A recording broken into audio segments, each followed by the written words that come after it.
പിന്നെ മിസ്റ്റർ മുകുന്ദൻ, ഞാൻ നിങ്ങൾക്കൊരു ചെറിയ സർപ്രൈസ് തരാൻ പോവുകയാണ്. പ്ലീസ്. ഹായ്, എല്ലാവർക്കും നമസ്കാരം. ഞാൻ റോഷ്ന ആൻഡ് റോയ്. എന്റെ അമ്മോ, അങ്ങനെ മുതലേ ഒന്ന് കാണാനും പറ്റി. പിന്നെ പ്രേമിച്ചിട്ടുണ്ടോ ഇല്ലെന്ന് പറഞ്ഞ അത് ഇഷ്ടം പോലെ കുറച്ച് വർഷങ്ങളായിട്ട് ഫിലിം ഇൻഡസ്ട്രിയിലുണ്ട്. എന്തെങ്കിലുമൊക്കെ നെഗറ്റീവ് എക്സ്പീരിയൻസ് ഇഷ്ടം പോലെ ഒരുപാടുണ്ടായിട്ടുണ്ട്.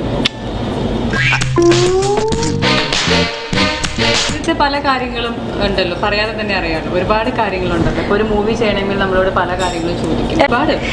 ഒരുപാടെന്ന് വെച്ചാൽ നെഗറ്റീവ് എന്ന് വെച്ചാൽ നിങ്ങൾ ഉദ്ദേശിക്കുന്ന നെഗറ്റീവ് എന്തെന്നാ? അയ്യോ, ഈ കൊച്ചിനെല്ലാം അറിയാം.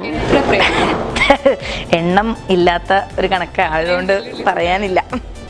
ഇല്ല, ഞാൻ 4ാം ക്ലാസ് മുതൽ പ്രേമിക്കുന്നുണ്ടെന്നാ. അങ്ങനെയാണ് സംഗതിയുടെ കിടപ്പ്. ഫോട്ടോ ഇട്ടപ്പം എനിക്കങ്ങ് നിറച്ച ആൾക്കാർ എനിക്ക് ഇങ്ങനെ ഫോളോ ചെയ്തു, എന്നെ ഒത്തിരി പേര് കോണ്ടാക്ട് ചെയ്യാൻ ശ്രമിച്ചു. അപ്പൊ എനിക്ക് തോന്നി കൊള്ളാലോ. പറഞ്ഞ വിശ്വസിക്കോ? ഇല്ല, വിശ്വസിക്കില്ലേ? എന്റെ മതി നിന്റെ ചായ കുടി. അഹങ്കാരി എന്താ നീയൊക്കെ?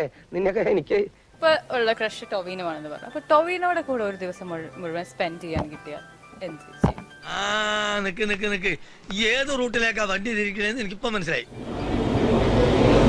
പുള്ളിക്ക് ഇഷ്ടമുള്ള എനിക്കറിയില്ല. മാധ്യമേ, നമ്മളെ മോള് വിചാരിച്ച പോലൊന്നല്ലോ. നമ്മുടെ മോളോ? അല്ല, നിങ്ങളെ മോള് തന്നെ. അവള് ഞാൻ വിചാരിച്ച പോലൊന്നല്ല.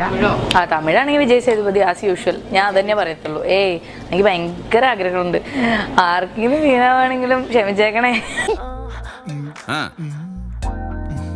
അപ്പൊ വിജയ് സേതുപതിയുടെ കൂടെ ഒരു ദിവസം ഫുൾ സ്പെൻഡ് ചെയ്യാൻ കിട്ടിയാൽ എന്ത് ചെയ്യും? എന്തെല്ലാം ചെയ്യാമോ അതൊക്കെ ചെയ്യും. മതിയോ? ഇത് കിട്ടിയ പോരെ?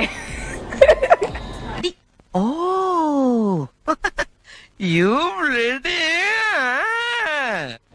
എന്തെല്ലാം ചെയ്യാൻ പറ്റും അത്രയും പറ്റും.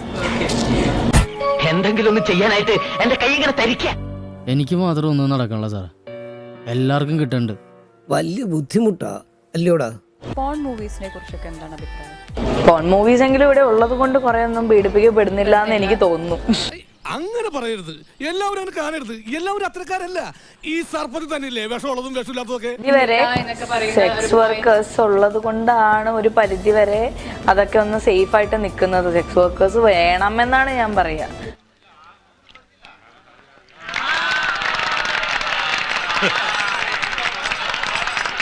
പോൺ മൂവീസ് ആയിക്കോട്ടെ, അതുള്ളത് കൊണ്ട് കുറെയൊക്കെ നമ്മുടെ വികാരങ്ങളെ നിയന്ത്രിക്കാൻ കഴിയുന്നുണ്ടാവുമായിരിക്കുമല്ലോ. പെങ്ങളൂട്ടി പൊക്കോ, യുവമാരൊന്നും ശരിയല്ല, പൊക്കോ.